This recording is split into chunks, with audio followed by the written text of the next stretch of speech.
மாவட்ட ஆட்சித்தலைவர் அவர்களை தலைமை உரையாற்ற வருமாறு அன்போடு அழைக்கிறோம். அனைவருக்கும் வணக்கம்.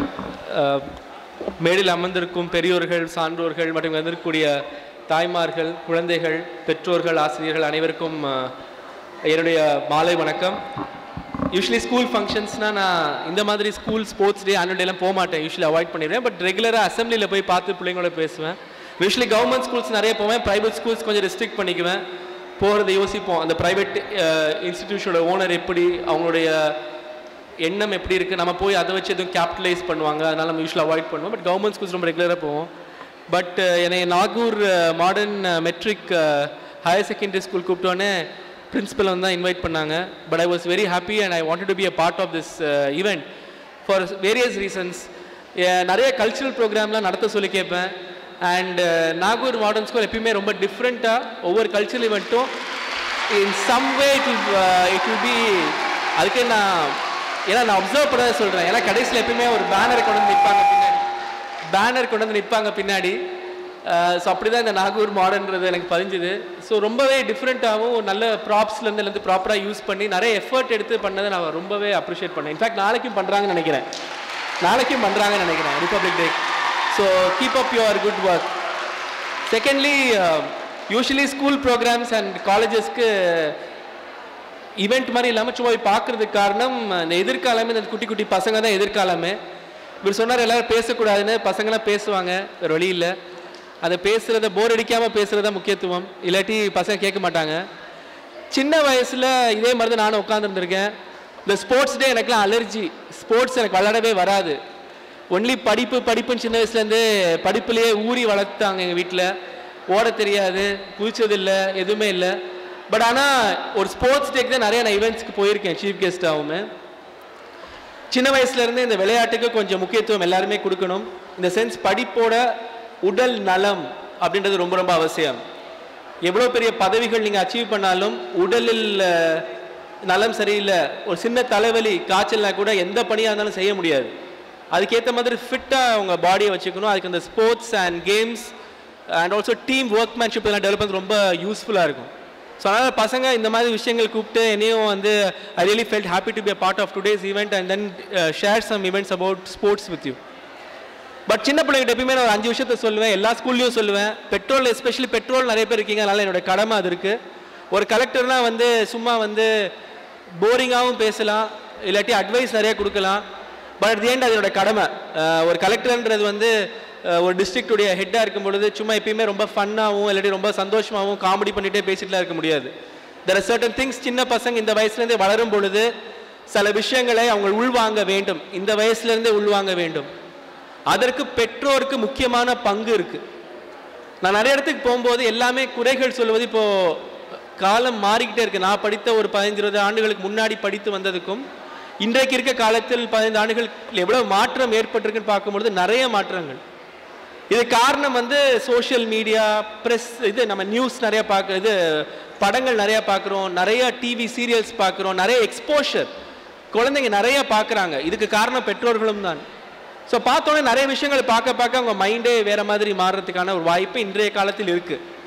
ஸோ அதனால் இந்த விழாவில் சில முக்கியமான விஷயங்களை நானும் ஷேர் பண்ண நினைக்கிறேன். ஏன்னா பசங்களை பார்த்தா சில விஷயங்கள் சொல்லிட்டு போனது எனக்கு கடமை. ஃபர்ஸ்ட் திங், எல்லாருமே வந்து மொபைல் ஃபோன்ஸ்லேயே ஊறி போயிடுறாங்க இந்த வயசு பசங்க எல்லாருமே. அண்ட் ஆல்சோ பேரண்ட்ஸுமே பிள்ளைங்க தொல்லப்படக்கூடாதுன்னு சொல்லிட்டு கையில் ஃபோனை கொடுத்துட்டு சீரியல் பார்க்குறதோ இல்லை மற்ற வேலையை பார்க்குறதோ பார்க்க போயிட்டு பிள்ளைங்க கேம்ஸ் விளையாடுதா ஏன்னா நோண்டுதுன்னு கூட தெரியாது. ஸோ முதல் விஷயம் என்னோட பெற்றோர்கள் எல்லாருக்கும் என்னோட ரிக்வெஸ்ட் என்ன அப்படின்னா, முக்கியமாக வந்து சின்ன வயசுலேருந்து பிள்ளைங்களுக்கு மொபைல் ஃபோன் கொடுத்து வளர்க்காதீங்க. என் பிள்ளைக்கு நான் கொடுத்தேன் அப்படின்னா அது என் முன்னிலையில் தான் இருக்கும். நான் அதை பார்ப்பேன், என் பிள்ளை என்ன பார்க்குதுன்னு பார்ப்பேன். இப்போ ஃபோனை நிப்பாட்டிட்டேன், நான் என்ன செய்வேன், சாப்பிடும்போது உனக்கு சாப்பிடும்போது அது டிவி பார்க்கணுமா, சரி என் கூட உட்காந்து பாருன்னு சொல்லிட்டு ஏதாவது யூடியூப்பில் ஏதாவது பென் அண்ட் ஹாலி ஏதோ ஒரு சின்ன ஒரு சீரீஸ் மாதிரி போட்டு உட்காந்து பாரு. ஏன்னா அந்த கார்ட்டூனே இப்போலாம் கேவலமாக இருக்குது. நிறைய கார்ட்டூன் பெற்றோர்லாம் அதை அப்சர்வ் பண்ணுறது கூட கிடையாது. ஸோ சின்ன வயசுலேருந்தே செல்ஃபோன் யூசேஜை குறைக்கணுன்றது ஃபர்ஸ்ட் இம்பார்ட்டன்ட் திங். ஒரு கிளிக் ஆஃப் பட்டன் உங்கள் பிள்ளை என்ன பார்க்குது எங்கே போகுதுன்றது உங்களுக்கு தெரியாது. இதோட முக்கியம் நிறைய பேர் சோஷியல் மீடியாவில் ஃபேஸ்புக், இன்ஸ்டாகிராமில் ஃப்ரெண்ட்ஸ் பார்க்குறது. யாரோட அவங்க டைப்ல இருக்காங்கன்னு உங்களுக்குமே தெரியாது. என் பிள்ளை ரொம்ப யோகிதை, என் பிள்ளை ரொம்ப நல்ல பிள்ளை, அதெல்லாம் எதுவும் செய்யான்னு உங்களுக்கு தெரியவே தெரியாது. அந்த பிள்ளைக்கு வாய்ப்பு கிடைச்சா அந்த பிள்ளை என்னென்னமோ செய்யும்.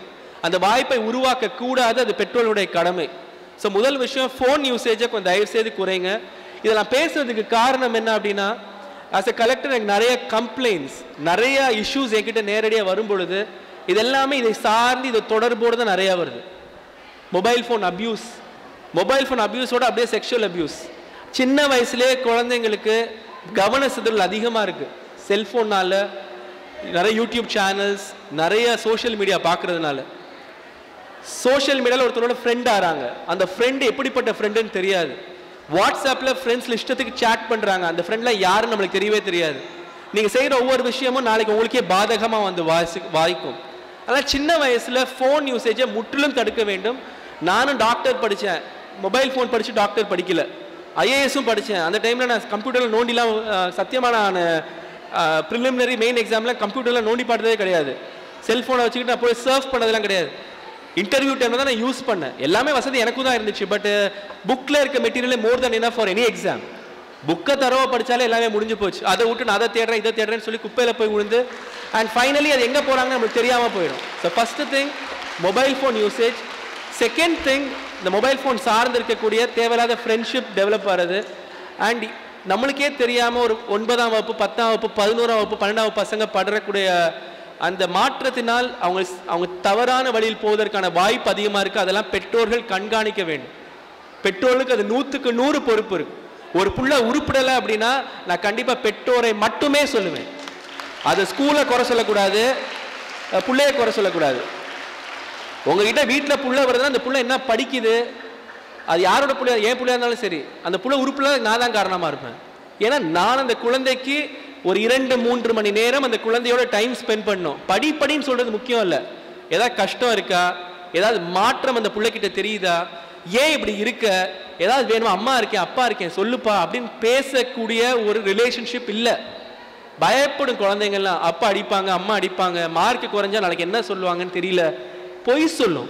அந்த புள்ள பொய் சொல்ல ஆரம்பிக்கும், அந்த புள்ள பேஜை கிழிக்கும், அந்த புள்ள தப்பான விஷயங்களை யோசிக்க ஆரம்பிக்கும். அதனால பெற்றோர்கள் எல்லாருமே பிள்ளைங்களுக்கு நீங்கள் சப்போர்ட்டிவாக இருப்பீங்கிறத ஃபஸ்ட்டு செஞ்சாலும் இந்த பிள்ளையோட மென்டல் ஸ்டேட்டஸ் நல்லபடியாக மாறும். ஸோ அதனால் செகண்ட் திங் நான் சொல்ல வந்தது, சின்ன வயசுலேருந்தே இந்த வயசுலேருந்தே சொல்லி கொடுக்கணும் பிள்ளைங்களுக்கு. உன்னை யாரும் தொடக்கூடாது, தொட்டு பேசக்கூடாது. அது மாமாவாக இருந்தாலும் சரி, மச்சானாக இருந்தாலும் சரி, யாராக இருந்தாலும் சரி, உன்னை பேசலாம். தொடுறது இந்த பழக்கத்தை எல்லாமே சின்ன வயசுலேருந்தே தடுத்து வளருங்க. இந்த காலம்லாம் ரொம்ப மாறிடுச்சு. மாமா பாரு அந்த மாமாவோட மைண்டில் என்ன இருக்குன்னு உனக்கு தெரியவே தெரியாது. அதனால் அந்த சின்ன வயசுலேருந்து அந்த பிள்ளைங்களுக்கு மற்ற நபரோடு படும்பொழுது தொடுதல், கெட்ட தொடுதல் நல்ல தொடுதல்லாம் கிடையாது, எந்த தொடுதலுமே வேண்டாம். பிள்ளைய பார்த்து பேசலாம். ஒளி அந்த பிள்ளைக்கு போய் சாக்லேட் கொடுக்குறது, அந்த பிள்ளைங்க கூட்டிகிட்டு போகிறது, வா மாமா அவனை கூட்டிகிட்டு போகிறேன், வா அதை ஒரு பொம்மை வாங்கி தரேன் அதை வாங்கி தரேன்னு சொல்லி தவறான வழியில் நிறைய விஷயங்கள் நான் பார்க்குறேன். சின்ன வயசு பிள்ளைங்க, உங்களுக்கு அதெல்லாம் தெரில. நான் இதையே இவ்வளோ வெளிப்படையாக பேசுகிறேன் அப்படின்னா, நம்ம வீட்டில் நடப்பதற்கு முன்பதாக அதை நாம் தடுக்க வேண்டும். மற்றவர் பார்க்கும்போது அது செய்தி, நம்ம வீட்டுக்கு அது துயரம், அது தாங்கிக் கொள்ள முடியாது. அதனால் வெளியே நடக்கிற விஷயங்கள்லாம் நிறைய விஷயங்கள் நீங்கள் முன்னெச்சரிக்கையாக இருக்க வேண்டும். இரண்டாவது முக்கியமான விஷயம், செக்ஷுவல் அபியூஸ் தடுக்கணும். பிள்ளைங்க சின்ன வயசுலேருந்தே ஒரு சப்போர்ட் இருக்கணும், கூடாதுன்றதை சொல்லித்தரணும். யார் ஒன்றை மிஸ்பிஹேவ் பண்ண இன்ஃபார்ம் பண்ணணும், கத்தணும், கூப்பிடணும் அப்படின்னு ஒரு சின்ன வயசுல சொல்லி கொடுத்தீங்கன்னா அந்த பிள்ளைங்க அப்படியே வளரும். மூன்றாவது முக்கியமான விஷயம், பைக் யாருக்கும் வாங்கி தராதீங்க. 9th 10th 11th 12th பசங்களாம் பைக் வாங்கி தரக்கூடாது. பைக் வாங்கி கொடுத்தீங்க அப்படின்னா பிள்ளைங்க நீங்கள் இருப்பாங்கன்னு எதிர்பார்க்காதீங்க. கை கால் தெரியாது. அதான் எனக்கே சொல்கிறேன்ல, ஒரு குடும்பத்திலேயோ ஒரு வீட்டிலேயோ ஒரு கஷ்டம் என்று வரும் பொழுதுதான் அந்த வலி அந்த குடும்பத்துக்கு தெரியும். வெளியே ஒருத்தர் நடந்துட்டு இருக்கு அப்படின்னா அது நியூஸ் தான். அது ஆச்சாமே, இது ஆச்சாமே, இந்த பிள்ளைக்கு கால் ஊனம் ஆயிடுச்சாமே, இந்த பிள்ளைக்கு தலையில் அடிபட்டுருச்சாமே, அந்த பிள்ளை நாளைக்கு நம்ம வீட்லேயும் இருக்கலாம், நமக்கு தெரியாது. அதனால சின்ன வயசுல இருந்தே சில விஷயங்களை நீங்கள் சொல்லி நானும் சின்ன வயசுல பைக்லாம் ஓட்டியிருக்கேன். நான் ஓட்டலன்னு சொல்ல முடியாது, பொய் சொல்ல முடியாது. எதுக்காரமே என் தாத்தாலே என்னை ரொம்ப செல்லமாக வளர்த்தாரு. தாத்தா பாட்டிட்டு தான் முக்கால்வாசி வளர்ந்தேன். அப்பா ஒரு காவல்துறை அதிகாரி. ஸோ பாதி நேரம் சுற்றிட்டே இருப்பார், ட்ரான்ஸ்ஃபரபிள் ஜாப். ஸோ அம்மா அப்பா வெளியே போயிடுவாங்க. ஸோ தாத்தா பாட்டி தான் ஃபுல் கண்ட்ரோல்.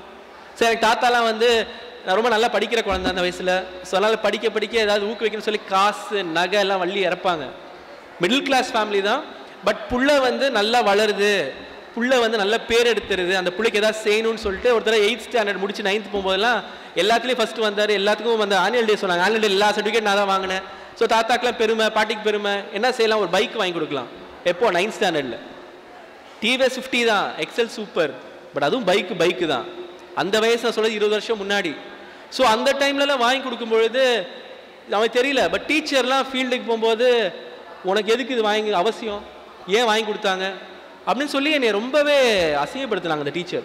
ஒரு கிளாஸ் டீச்சர், என்னோட 7th standard class teacher, Agnes Sebastian பேர். அன்னைக்கு நான் வண்டியை தொடவே இல்லை.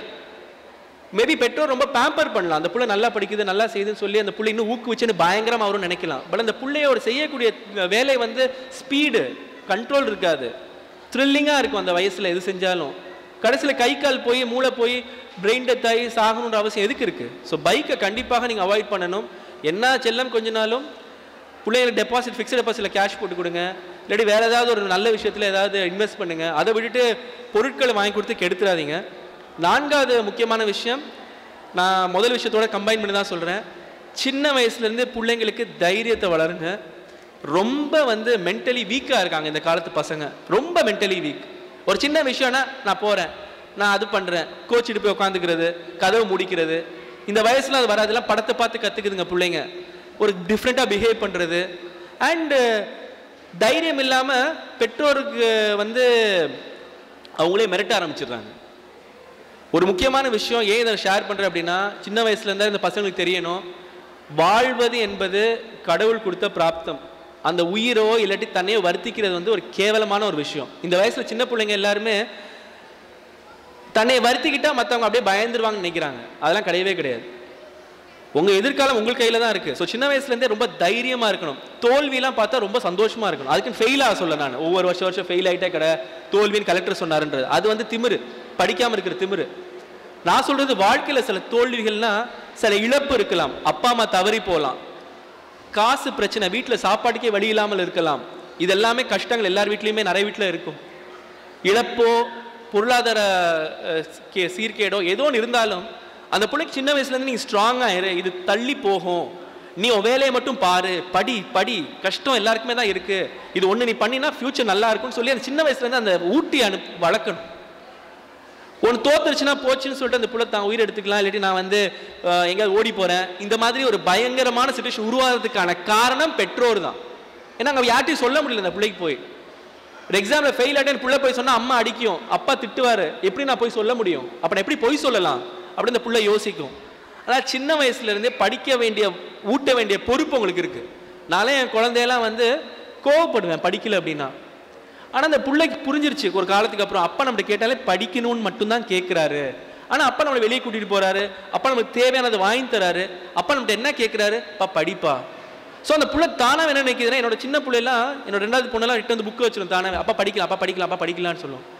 ஏன் அதை சொல்லுதுன்னு எனக்கே தெரியும். எனக்கு ஆச்சரியமாக என்னைய பார்க்குற மாதிரி இருக்கே இந்த பிள்ளைன்னு தோணும். ஏன்னா என்னை அம்மா அப்பாலாம் படின்னு சொன்னது கிடையாது. நானாக புக் எடுத்து உட்காந்து படிப்பேன். ஆனால் என்னோட பெற்றோர் வந்து என்ன ஆசைப்படுறாங்க அந்த புள்ள தெரிஞ்சுக்கிட்டு அந்த புள்ள தானாகவே கேட்குது, அப்பா நான் படிக்கிறேன்ப்பா, எனக்கு இது ரொம்ப பிடிச்சிருக்கு சொல்லித்தாங்கப்பா, எனக்கு இது இன்ட்ரெஸ்டிங், அப்பா படம் வரைஞ்சு சொல்லி கொடுத்தீங்களா அது மாதிரி சொல்லிக் கொடுங்கப்பா அப்படின்னு அந்த பிள்ளைக்கு அந்த ஆர்வம் வருது. ஒன்று என்னை இம்ப்ரெஸ் பண்ண நினைக்குது அந்த புள்ள. ஏன் இம்ப்ரெஸ் பண்ண நினைக்குது, அப்பாவுக்கு அது பிடிக்குன்னு தெரியுது. ஏன் அப்பாவுக்கு பிடிக்குன்னு தெரியுது, அப்பா மேலே ஒரு அன்பு இருக்குது அந்த பிள்ளைக்கு. இதெல்லாம் அந்த பெற்றோர் வளர்த்தால்தான் அந்த புள்ள உங்களோட என்கேஜ் பண்ணிகிட்டே இருக்கும். அந்த என்கேஜ்மெண்ட் நீங்கள் உருவாக்குறதுக்கு ஒரு வாய்ப்பு தராமல், வேலை, எனக்கும் வேலை இருக்குது, ஆனாலும் என் பிள்ளைங்கெல்லாம் ஊர்லேருந்து வந்துருச்சுன்னா அந்த சண்டே ஒரு நாள், ஏன்னா நான் தனியாக தான் இங்கே இருக்கேன், என் பிள்ளைங்க ஏதாவது லீவுக்கு வந்துச்சுன்னா நான் வெளியவே வரமாட்டேன். அது என்ன வேலை இருந்தாலும் சொல்லிக்கலாம், சண்டேலாம் வர முடியாது. ஊருக்காக நான் 300 நாள் உழைக்கிறேன், என் பிள்ளைக்கா 10 நாள் கூட இல்லைன்னா அந்த பிள்ளை யார் பார்த்துக்குவா? அங்கே உட்காருவேன், பிள்ளைங்களோட உட்காருவேன், நான் கொஸ்டின் பேப்பர் எழுதுவேன், என் பிள்ளைக்கு நான் கொஸ்டின் பேப்பர் எழுதுவேன். ஆனால் அந்த பிள்ளை செஞ்சிருச்சுன்னா அந்த காட்ட சொல்ல மார்க் நான் போடுவேன். என்ன விஷயம் அப்படின்னா, ஏதோ என்கேஜ் பண்ணுறாங்கன்னா அந்த பிள்ளைக்கு ஒரு இன்ட்ரெஸ்ட் வரும். அப்பாவே நம்மளுக்காக உட்காடுறாங்க, அப்பா இவ்வளோ பெரிய ஆளாக இருந்தாலும் படிக்கிறதுக்கு இவ்வளோ இன்ட்ரெஸ்ட் காமிக்க, இதெல்லாம் நீங்கள் காமிச்சாதான் அந்த பிள்ளைக்கு மனசில் சின்ன வயசுலேருந்தே பதியும், படிக்கணும்னு. ஆனால் இதெல்லாம் செய்யலைன்னா என் பிள்ளை படிக்காது, அதுவும் நான் சொல்லிட்டேன். ஏன்னா இந்த காலத்தில் செல்ஃபோன் அது இது எக்ஸ்போஷர் ஹியூஜ். நான் என் வயசில் இந்த டிஸ்ட்ராக்ஷனில் எனக்கு கிடையவே கிடையாது. டிவியில் என் தாத்தா 1/2 மணி நேரம் போடுவார், பொதிகை சேனலில் டிவி பார்ப்பாங்க, அந்த நியூஸ் சேனல் 1/2 மணி நேரம் கேட்பேன், அவ்வளோதான் சின்ன வயசில். நான் சொல்கிறது 90s 2000 அந்த டைம் பீரியடில் வெறும் அந்த நியூஸ் கேட்டுட்டு போயிடும், அவ்வளோதான். இந்த காலத்தில் எல்லா கண்ட்ராவையும் ஓடுது. அதனால் அந்த பிள்ளைங்களுக்கு நிறைய டிஸ்ட்ராக்ஷன் இருக்கால, படிக்கிறது ஒரு பெரிய விஷயமா தெரில. அது சின்ன வயசுலேருந்து ஊட்டணுன்றதுக்கு தான் சொல்கிறேன். அண்ட் கடைசி ஒரே விஷயம் வந்து எல்லாருக்கும் உதவி செய்யணுன்ற எண்ணத்தை வளருங்க. நான் கூட யோசிச்சுட்டு இருப்பேன். நான் இன்ஃபேக்ட் நான் என்னுடைய வாழ்க்கையை யோசித்து பார்த்தேன். ஒருத்தர் வந்து கஷ்டப்படுறாங்க அப்படின்னு நம்மகிட்ட கேட்குறாங்கன்னா நம்ம செய்யணும்னு தோணுது இல்லை, அது எப்படி தோணுது நான் யோசித்து பார்த்துருக்கேன். ஏன்னா நிறைய விஷயங்கள் நான் என்னை பற்றி புகழணும்னு பேசவே இல்லை இந்த இடத்துல. நான் வந்து இந்த மாதிரி எனக்கு ஒரு வேர்ச்சியூ ஒருத்தருக்கு செய்யணும்னு எண்ணம் வருதில்ல, அது எப்படி வருதுன்னு யோசித்து பார்த்தேன். நான் எனக்கெல்லாம் சின்ன வயசுல ஏன்னா பாட்டி தான் வளர்த்தாங்கன்னு சொன்னேன். அஃப்கோர்ஸ் அம்மா அப்பா வந்துட்டு போவாங்க. பட் என் பாட்டிலாம் வந்து சாட்டர்டே சண்டே அந்த கோயிலுக்குலாம் கூட்டிகிட்டு போகும்போது கையில் நிறைய பிரெட்டு நிறைய சில்லறை காசில் எட்டு வருவாங்க. எட்டு வந்து ஒவ்வொருத்தர் கொடுக்க சொல்லுவாங்க. நான் உட்காந்துருக்க எல்லாருக்கும் கொடுத்துட்டு போவேன். இதே இன்னொரு குரூப் என்ன சொல்லுவாங்கன்னா, பிச்சைக்கால எது கொடுக்குற அப்படின்னா பிச்சை எடுத்துட்டு தானே போவாங்க அப்படின்னு இருப்பாங்க. பட் சின்ன வயசுலேருந்து அந்த கொடுத்து பழக்கணும், இல்லாதவங்களுக்கு முடியாதவங்களுக்கு நீங்கள் செய்யணும் அப்படின்றத சின்ன பிள்ளைங்க சொல்லித்தாங்க. எல்லாமே சுயநலமாக மாறிடுச்சு இந்த உலகத்தில். மற்றவர்களுக்கும் செய்ய வேண்டும். அதில் ஒரு விஷயம்தான் இந்த மகளிர் சங்கம் மூலயமா கொடுக்குறது. இன்ஃபேக்ட் மிஸ்டர் மரக்காயரை பற்றி நிறைய சொன்னாங்க. எனக்கு அவரை பற்றி தெரியாது. பட் அன்னைக்கு வந்து அந்த 1 lakh கொடுத்தாங்க, உடனே வந்து கொடுத்தாங்க. அன்னைக்கு ஒரு மீட்டிங்கில் இருந்து அந்த மீட்டிங் நடுவில் வந்து நல்லா பேசக்கூட முடியல. அப்புறம் பிரின்சிபல் நிறைய சொல்லிட்டு இருந்தாங்க, ரொம்ப நல்ல மனிதர், நிறைய விஷயங்கள் அவர் செஞ்சுட்டு இருக்காரு, ஃப்ரீயாக செய்யணும்னு நினைக்கிறாரு, நிறைய ஓல்டேஜ் சில்ட்ரன்ஸ் ஹோம்லாம் காசு தராங்க, அந்த மாதிரி நிறைய விஷயங்கள். இந்த கொடுக்கறதுன்றது ஒரு நல்ல பழக்கம். அது சின்ன வயசுலேருந்தே பழக்கம். அதுக்கு நீங்கள் பிச்சை எடுக்கிறீங்க, அதுவும் உங்களுக்கு காசு கொடுக்கணும்னு சொல்ல வரல. அது பொருளாக கூட இல்லாட்டி பரவாயில்ல, அது மனித அளவில் செய்யக்கூடிய உதவிகளாக இருந்தாலும் பரவாயில்ல. அந்த செய்யக்கூடிய விஷயங்களை நீங்கள் பழக்கவில்லை என்றால் எதிர்காலம் என்பது பயங்கரமாக இருக்கு. எனக்கு ரொம்ப பயமா இருக்கு. என்ன எதிர்காலத்தை பார்க்கும்போது எனக்கு ரொம்ப பயமா இருக்கு. ஏன்னா இந்த குழந்தைங்களுக்கு இவ்வளவு நான் பேசுறதுக்கு காரணமே இங்க இருக்கிறதுல ஒரு 5 குழந்தை நான் பேசுறதை கேட்டு எனக்கு சந்தோஷம் தான். மிச்சம் 995 குழந்தைங்க சிரிச்சு பேசி விளையாண்டாலும் எனக்கு கவலை கிடையாது. இங்க இருக்க 5 பெற்றோர் அதை கேட்டு ஏதோ சின்ன மாற்றம் பண்ண எனக்கு போதும். பட் அந்த அளவுக்கு ஏதாவது 5 பேரால் மாறுவாங்கன்ற ஒரு ஆசையில் தான் நான் இவ்வளோ நேரம் உரையாற்றினேன். அண்ட் மோரோவர் இந்த மாதிரி ஸ்கூல் பசங்க காலேஜ் பசங்க உண்மையாகவே நான் மாறிடுவேன். நான் வந்து என்னமே யோசிக்க எனக்கு தோணவே தோணாது. முக்கியமான காரணம் எதிர்காலம் நீங்கள் தான். இந்த இடத்துல நாளைக்கு ஒரு கலெக்டர் வருவான், நீங்களா ஒருத்தர் தான் வருவீங்க இந்த இடத்துக்கு. இந்த இடத்துல இந்த மாதிரி யாராவது உட்காருவாங்க, ஹெட் மாஸ்டர், நீங்க தான் வருவீங்க. அந்த நல்ல பழக்கம் நல்ல ஒழுக்கம் சின்ன வயசுல இருந்து வரல அப்படின்னா இந்த பதவி நிறைய பேர் இருக்கலாம். பட் ஆனா அந்த ஒரு சாட்டிஸ்ஃபேக்ஷன் கண்டிப்பா இருக்காது. இப்ப நானே மது பழக்கமோ போதைக்கோ ஆளாயிட்டு சிகரெட் குடிச்சிட்டோ குட்கா சாப்பிட்டுட்டோ இதெல்லாம் செய்யாதுன்னு சொல்ல முடியாது. ஏன்னா நான் யோகியனா இல்லைன்றதா நீங்க சொல்லுவீங்க, நீ பெரிய யோகியனா, நீ தண்ணி அடிச்சுட்டு ஊரே வந்து இது செய்யறீ அப்படின்னு. பட் சின்ன பிள்ளைங்க கடைசியா சொல்றது அதுதான். ஏன்னா முதலமைச்சர் அதை எப்பயுமே சொல்லிட்டே இருப்பாங்க, போதை பழக்கம் மது சிகரெட்டு குட்கா போடல கேவலமான ஒரு பழக்கம், அசிங்கமான ஒரு பழக்கம், அது யாருமே செய்யக்கூடாதுன்றதை சின்ன வயசுல சொல்லி விடாங்க. எனக்கு இந்த வயசுல அப்பா சொல்லி கொடுத்துருக்காரு. இந்த வயசுல ஃபர்ஸ்ட் ஸ்டாண்டர்ட் படிக்கும் போது யூகேஜி படிக்கும் போது சொல்லி கொடுத்துருக்காரு. அந்த ஆல்கஹால் பார்த்தால அது கேவலம், அது மோந்து பார்த்துக்க படி கேவலம், அதெல்லாம் மனுஷனான அப்படின்னு சொல்லி சின்ன வயசுல இருந்து சொல்லிக்கிட்டே இருப்பாரு அப்பா என்கிட்ட. நானும் மருத்துவம் படிச்சுட்டேன், போலீஸ் துறையிலையும் இருந்திருக்கேன், ஐபிஎஸ்ஸா இருந்திருக்கேன், ஐஏஎஸ் இருந்திருக்கேன். என்னோட சர்க்கிள் வேற சர்க்கிளா இருந்தாலும் இந்த நாள் வரலும் என் வாயில் ஒரு மதுவோ சிகரெட் எதுவுமே பட்டதே கிடையாது. ஏன் படல? அது சின்ன வயசுல அப்பா சொல்லி கொடுக்குறது. அது கேவலம், அது தப்பு, அது செய்யாத, அசிங்கம். எவ்வளவோ ஃப்ரெண்ட்ஸ், க்ளோஸ் ஃப்ரெண்ட்ஸ்லாம் சோஷியல் ரிக்கர்ஸ் நிறைய பேர் இருக்காங்க. அவங்க யாராலும் என்னை திருத்தவே முடியல, என்னை மாற்றவும் முடியல. நான் இதே மாதிரி தான் இருப்பேன், பிடிக்குதோ பிடிக்கலையோ. And still surviving. நல்லா தான் இருக்கும், ரொம்பவே நல்லா இருக்கும். இன்ஃபேக்ட் ஹீரோஸ் லைஃப் வாழ்றோம். அதனால டெஃபினெட்லி இந்த படத்தை பார்த்து சிகரெட் பிடிக்கிறது மது வருந்துறது தான் ரொம்ப ஹீரோயிக் ஆக்ட்னா அது கேவலமான ஆக்ட். அது படத்துக்கு வேணா ஒத்து வரும். ரியல் லைஃப்ல அப்படிலாம் இருந்தீங்கன்னா யாரும் அது எஸ்பெஷலி இந்த மாதிரி பொசிஷன்லாம் நீங்கள் ஹோல்ட் பண்ண ஆரம்பிச்சிங்கன்னா உங்கள் பர்சனல் லைஃப் ரொம்ப இம்பார்ட்டன்ட். அதனால் நல்ல பிஹேவியர் நல்ல கேரக்டரை சின்ன வயசுலேருந்து வளர்க்கணும். எதிர்காலம் உங்களை நம்பி தான் இருக்கின்றது. உங்களுக்கு செய்வதற்கு அனைத்து யார் வந்து கமிட்டட் சின்சியர் ஹார்ட் ஒர்க்கிங் நல்லது செய்யணுன்ற ஒரு எண்ணம் இதெல்லாம் இருக்கு அப்படின்னா உங்களுடைய வளர்ச்சியை யாராலையுமே தடுக்கவே முடியாது. அது எந்த ஒரு தொழிலாக இருந்தாலும் சரி, எந்த ஒரு படிப்பாக இருந்தாலும் சரி, இந்த குவாலிட்டிஸ் இருந்துச்சுன்னா வளர்ச்சி வளர்ந்துக்கிட்டே தான் இருப்போம். நான் இன்னும் நிறைய கதை சொல்ல விரும்புகிறேன், லைஃப்லாம் சொல்ல விரும்பல. பட் நல்ல குவாலிட்டிஸோட நீங்கள் வரணுன்றது என்னோட வேண்டுகோள். அண்ட் ஒரு நேரம் நிறைய பேர் மொக்க போட்டோம்னு சொல்லியிருக்கலாம், அதை பற்றிலாம் எனக்கு கவலை கிடையாது. As a collector I done my job. and it's my duty to at least tell people இதுதான் ரைட்டு, இப்படி செஞ்சு அப்படி வரலாம்னு சொல்ல வேண்டிய கடமை எனக்கு இருக்கு. வாய்ப்பு வழங்கிய ஆர்கனைசேஷனுக்கு நன்றி. தேங்க்யூ. Thank you sir.